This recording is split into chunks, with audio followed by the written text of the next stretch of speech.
So hey, welcome back to Woodruff Woods. Hey, today we're gonna do a little work on the 2017 Chevy Silverado 2500 HD Duramax. And I got a little bit of blue def I need to put in there, which is just a normal maintenance item. But the real project that we're gonna do is we're going to change over my headlights from the standard halogen to LED. After doing it on the tractor, I was so impressed that I decided to go out and buy the ones for the pickup truck. And so we're gonna get those installed and see what kind of difference it makes. So I hope you'll stick around and check it out with me. So one of the best purchases I ever made was this pickup truck. The power of a diesel for what I do is just so beneficial. In fact, I probably don't even tap this truck as much as it needs to be. But I'm hard pressed to find something I don't like about it. But if I were forced to say something, it's where I have to fill this DEF fluid, which is diesel exhaust fluid for those that don't know. It's up here under the hood, which I find to be a silly place to have it. Dodge and Ford, I believe, have put them by the gas tank, and I actually think Chevy has done it now too. But boy, what a pain. And not to mention, I think this whole DEF fluid is kind of a dumb thing. I actually read an article that with all these containers and stuff that this stuff comes in, there's more pollution to the environment than if all the diesels didn't run DEF. Now, I don't know if that's true or not, but if it is, boy, what a dumb idea. But, you know, you have to put this in I think about every 4,000 miles I run. It depends on how much I tow, how hard I'm running the truck. But I had almost a full container here, so I figured I'd dump it in. I probably got, I don't know, 2,500 or so, maybe 3,000 miles since I filled it. So next time I'm at the auto parts store, I'll pick up another container. But that's all there is to it, to filling it. It's not that it's a big deal. It's just that kind of a pain in the rear end. But anyway, so let's get on to our regular project here, the more fun one, where we change the lights over. So this is the kit I bought. It is by Headlight. I got it on Amazon. I'll try to remember to make a link in the description. Comes with some instructions, 4 bulbs, and then the resistors and a pair of gloves to handle them.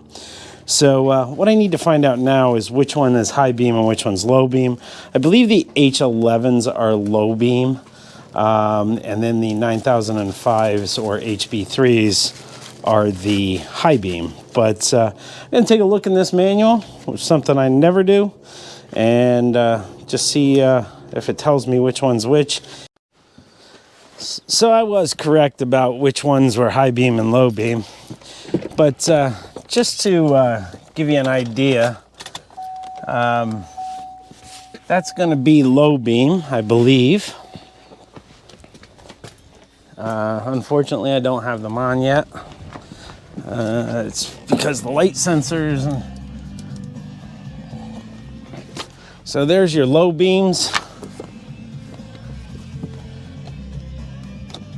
And there's your high beams. So we'll use that as comparison, even though it's daylight out. So the first thing I did, I'll try to get a light down in here and show you, is I took that cover off, which will give us access to the beam. So we're going to change this first one. This is one of the easiest ones to do. The other side's much more difficult. So we'll try this and see how it looks. Make sure it's not going to throw an error, which it shouldn't. The kit I bought has the resistors in line, and so they should take care of any drop in voltage or draw that the computer may sense. So anyway, this is what that cover looks like. And you just turn it. You can see maybe a 1/8 of a turn, and it pops right out. So I just finished the driver's side, so we'll take a look, see what we got.